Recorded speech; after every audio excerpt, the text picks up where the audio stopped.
So hey guys, welcome back to another video. आज हम करेंगे निफ्टी 50 का लेटेस्ट एनालिसिस। तो जैसे कि आपको चार्ट में दिख रहा है, ये है हमारा इम्पल्स वेव और इसका हायर लो हायर हाई, और ये है हमारा करेक्शन। तो एक बार हम क्या करेंगे, हायर लो से हायर हाई का हम रिट्रेसमेंट डालेंगे, तो हमें पॉसिबिलिटी ऑफ रिवर्सल जोन अब हमें कहाँ पे मिल रहा है, 0.618 0.655। इसके लेवल क्या आ रहा है, 23,200 23,030।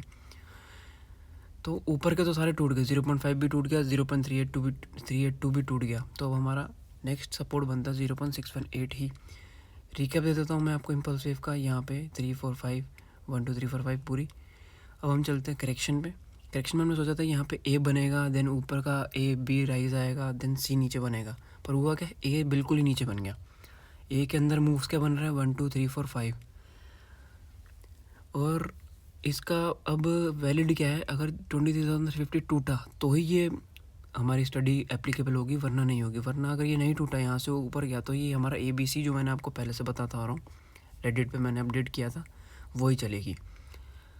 तो एक बार हम 1 2 3 4 5 को वैलिड करते हैं। तो आपको दिखेगा 1 के अंदर 5 मूव्स मिले हैं, 2 के अंदर 3 मूव्स, 3rd के अंदर 5 मूव, 4th के अंदर 3 मूव्स, एंड देन 5th के अंदर हमें 5 मूव्स बनते हुए दिख रहे हैं।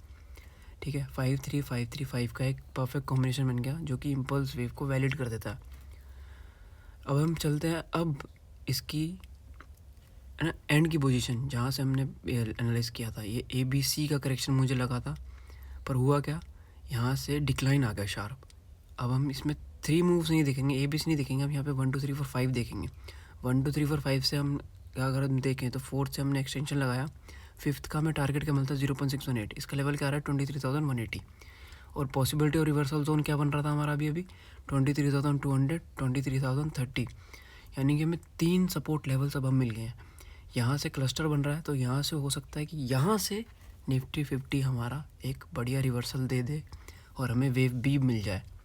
तो 22,700 से पहले पहले हमें एक रिवर्सल चाहिए था, तो शायद यहाँ से मिल जाए एकदम एंड में आते आते। यहाँ नहीं मिला तो फिर तो 22,700 डायरेक्ट ही आ जाएगा। मैं आपको अपडेट कर दूंगा जो भी होगा। अभी चलते हैं हम कि मेरी लेटेस्ट एनालिसिस जो मैंने पहले करा था, उस क्या सोच के दिया था मैंने, 1 2 3 4 5 सोच रहा था मैं। यहाँ पे 4th यहाँ से सपोर्ट लेके ऊपर जाता, पर हुआ क्या, इसने डायरेक्ट, देखो मैं रिट्रेसमेंट लगाता हूँ, देखो डायरेक्ट इसने 0.32 को तोड़ ही दिया। नहीं तोड़ता तो ऊपर 5 बनता और केस 1 हमारा फॉलो हो जाता, जो कि 23,350 का सपोर्ट हमें वैलिड कर देता। पर हुआ क्या, यहाँ पे 5 मूव्स नहीं बने, यहाँ पे 3 मूव्स ही बने हैं। ABC बना है यहाँ पे और शार्प डिक्लाइन आ गया। ABC से 4th बनता है आपको, जैसे मैंने बताया, और अब 5th बन रहा है हमारा यहाँ पे। 5th से हमें ये वेव बन जाएगी और उसके बाद वेव B का हमें अब मूव यहाँ से मिल जाएगा। आई होप आपको अब समझ में आ गया होगा कि कैसे निफ्टी 50 में सब कुछ चल रहा है। Thanks for watching.